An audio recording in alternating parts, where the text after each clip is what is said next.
জাতীয় বিপ্লব ও সংহতি দিবস আজ ১৯৭৫ সালের এই দিনে সিপাহী জনতার ঐতিহাসিক বিপ্লবের মধ্য দিয়ে দেশের তৎকালীন রাজনৈতিক গতিধারায় এক বিরাট পরিবর্তন আসে। ১৯৭৫ সালের ১৫ই আগস্টের রাজনৈতিক পট পরিবর্তনকে পাল্টে দিতে ৩ নভেম্বর ব্রিগেডিয়ার জেনারেল খালেদ মোশাররফের নেতৃত্বে পাল্টা অভ্যুত্থান ঘটে এবং কয়েকদিনের জন্য বাংলাদেশ সরকার শূন্য অবস্থায় পড়ে যায়, যা জনমনে আতঙ্ক ও হতাশার জন্ম দেয়। এবং আজকের এই দিনটিকে কিন্তু স্মরণীয় করতে, আজকের এই দিনটিতে কিন্তু শহীদ প্রেসিডেন্ট জিয়াউর রহমানকে সম্মান জানাতে, শ্রদ্ধা জানাতে তার সমাধিস্থলে কিন্তু আসতে শুরু করেছেন বাংলাদেশ জাতীয়তাবাদী দল বিএনপির বিভিন্ন পর্যায়ের নেতাকর্মীরা। ইতিমধ্যেই কিন্তু বিএনপির যেই স্থায়ী কমিটি রয়েছে সেই স্থায়ী কমিটির সদস্যদের মধ্যে সালাউদ্দিন আহমেদ, জাহিদ হাসান, মির্জা আব্বাস, মঈন খান সহ অন্যান্য যারা সিনিয়র নেতৃবৃন্দ রয়েছেন তারা কিন্তু ইতিমধ্যেই কিন্তু উপস্থিত হয়েছেন এবং যুবদল, ছাত্র দলের নেতৃবৃন্দকেও কিন্তু আমরা দেখতে পেয়েছি। একটু জানাতে চাই যে আসলে সেই ৭ই নভেম্বর আসলে সেনাবাহিনী তৎকালীন যেই উপপ্রধান ব্রিগেডিয়ার জেনারেল খালেদ মোশাররফ ও তার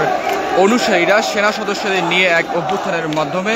সেনাপ্রধান মেজর জেনারেল জিয়াউর রহমানকে ঢাকা ক্যান্টনমেন্টে বন্দী করে রেখেছিল এবং সেই খালেদ মোশাররফ তিনি আসলে নিজেকে সেনাপ্রধান হিসেবে ঘোষণা দিয়ে ৬ই নভেম্বর বঙ্গভবনে তৎকালীন প্রেসিডেন্ট খন্দকার মোশতাক আহমেদকেও তিনি গ্রেফতার করেন এবং পরবর্তীতে মন্ত্রিসভা বাতিল ও জাতীয় সংসদ ভেঙে দেওয়ার ঘোষণা দিয়ে প্রধান বিচারপতি আবু সাদাত মোহাম্মদ সায়েমকে দেশের প্রেসিডেন্ট হিসেবে নিযুক্ত করেন। এবং আরও জানা যায় যে ওই রাতেই কিন্তু সেনাবাহিনীর সাধারণ সিপাহীরা ঐক্যবদ্ধ হয়ে প্রতিরোধ গড়ে তোলে এবং সেই অভ্যুত্থানে স্বতঃস্ফূর্ত সমর্থন জানায় দেশের সর্বস্তরের জনগণ। সিপাহী জনতার যেই মিলন অর্থাৎ সিপাহী এবং যারা দেশের সাধারণ মানুষ তাদের যেই একসঙ্গে যেই সংগঠিত যে অভ্যুত্থান, সেই বিপ্লবের মধ্য দিয়ে কিন্তু আসলে প্রেসিডেন্ট জিয়াউর রহমান তিনি কিন্তু মুক্ত হয়েছিলেন এবং সেই দিন থেকে কিন্তু প্রেসিডেন্ট জিয়াউর রহমান তিনি কিন্তু চলে আসেন ক্ষমতার একেবারে কেন্দ্রবিন্দুতে। অভূতপূর্ব এক সহিংসতার নজির সৃষ্টি হয় এবং দেশের রাজনীতিতে যেই পট পরিবর্তন আসে সেই পট পরিবর্তনকেই মূলত জাতীয় বিপ্লব ও সংহতি দিবস হিসেবে কিন্তু উপলক্ষ করা হয়। এবং দেখতে পাচ্ছেন যে এই দিনটিকে কেন্দ্র করে কিন্তু প্রেসিডেন্ট জিয়াউর রহমানের যে মাজার, সেই মাজারে কিন্তু বিএনপির যারা সিনিয়র নেতৃবৃন্দ রয়েছেন তারা কিন্তু ইতিমধ্যে আসতে শুরু করেছেন। আমরা দেখতে পাচ্ছি বিএনপির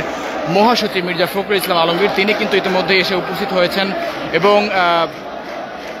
দেখতে পাচ্ছেন যে বিএনপির মহাসচিব মির্জা ফখরুল ইসলাম আলমগীর সহ অন্যান্য সিনিয়র নেতৃবৃন্দ যারা রয়েছেন তারা কিন্তু প্রেসিডেন্ট জিয়াউর রহমানের মাজারে তারা কিন্তু শ্রদ্ধা জানালেন এবং শ্রদ্ধা জানানোর শেষে এখানে কিন্তু যে পুষ্পস্তবক অর্পণ করা হচ্ছে এবং কিছুক্ষণের মধ্যেই কিন্তু তিনি কথা বলবেন এবং দেখতে পাচ্ছেন যে হাজার হাজার নেতাকর্মী তারা কিন্তু একে একে তারা কিন্তু প্রেসিডেন্ট জিয়াউর রহমানের মাজারে আসছেন এবং বিএনপির যেই কর্মসূচি সেই কর্মসূচির প্রথম দিনেই কিন্তু যেই প্রেসিডেন্ট জিয়াউর রহমানের মাজারে শ্রদ্ধা জানানোর যে পর্বটি সেটি কিন্তু আজকে অনুষ্ঠিত হচ্ছে এবং কিছুক্ষণের মধ্যে শেষ হয়ে যাবে এবং দেখতে পাচ্ছেন যে সর্বস্তরের যারা নেতাকর্মী রয়েছেন তারা কিন্তু একে একে কিন্তু প্রেসিডেন্ট জিয়াউর রহমানের মাজারে কিন্তু শ্রদ্ধা জানাচ্ছেন। দর্শক, জিয়া উদ্যান থেকে ডেইলি সানে আপনাদের সঙ্গে সরাসরি যুক্ত ছিলাম আমি জায়েদ হোসেন মিশু। আমরা ক্ষণ আপনাদের সঙ্গে যুক্ত হব এবং সকল খবর সবার আগে পৌঁছে দেওয়ার চেষ্টা করবো। এতক্ষণ আমাদের সঙ্গে যুক্ত থাকার জন্য সবাইকে ধন্যবাদ জানাচ্ছি।